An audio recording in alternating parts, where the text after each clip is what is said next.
आदिल बेटा, 1,000 रुपया तो देना। क्या करेंगे इतने पैसों का? कल ही तो मैंने आपको 500 रुपए दिए। यार ये तुम किस तरह मेरी अम्मी से बात कर रही हो? और किस तरह बात करूं? आपका दूसरा भाई भी तो है, उधर क्यों नहीं चली जाती हैं ये? क्या सारे खर्चों का ठेका आपने ही उठाया हुआ है? इनको तो मांगने की आदत पड़ गई हुई है, रोज रोज ही पैसे मांगती हैं। हेलो मुन्ना, कैसी हो? भाभी मैं ठीक हूँ। आज मुझे कैसे याद कर लिया? यार मैं सोच रही थी तुम्हारी प्यारी सास को दूसरी बहू के पास भेज दूं। नहीं नहीं भाभी, मेरे घर ना भेजना। मेरे घर मेरे अम्मी अब्बू रहने के लिए आए हुए हैं। मेरे घर में बिल्कुल भी जगह नहीं है। फिर कभी देख लेंगे ना। आप क्या सुन रही हैं?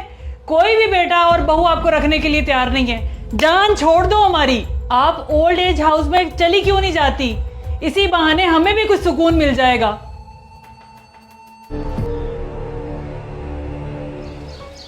अम्मी, आप किधर जा रही हैं? बस बेटा, मैं नहीं चाहती कि मेरी वजह से तेरी और बहू के दरमियान कोई लड़ाई हो। मेरा तो दूसरा बेटा भी मुझे नहीं रखना चाहता। पता नहीं मैं क्या नसीब लेके आई हूँ इस दुनिया पे। तो कोई बात नहीं बेटा, मैं अपना इंतजाम कर लूंगी। अम्मी कैसी बातें आप कर रही हैं? माँ बाप भी क्या औलाद पे बोझ होते हैं? आप चले मेरे साथ, चलें। नहीं बेटा, चलें आप मेरे साथ। तुम्हारी जुर्रत कैसे हुई है मेरी माँ को घर से निकालने की? और तुम होती कौन हो ये कहने वाली कि अपने दूसरे बेटे के घर चली जाओ या कहीं बाहर चली जाओ? मुझे मेरे दूसरे भाई का पता नहीं है कि वो मेरी माँ को रखता है या नहीं रखता, लेकिन मैं अपने भाई जैसा नहीं हूं।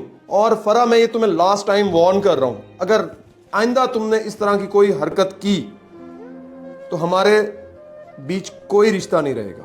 और जब तक मैं जिंदा हूं, मेरी माँ मेरे पास ही रहेगी। मेरी माँ मेरी जन्नत है। जिंदगी में बस इतनी ही दुआ मांग लेना, कोई घर माँ के बिना ना हो और कोई माँ बिना घर के ना हो।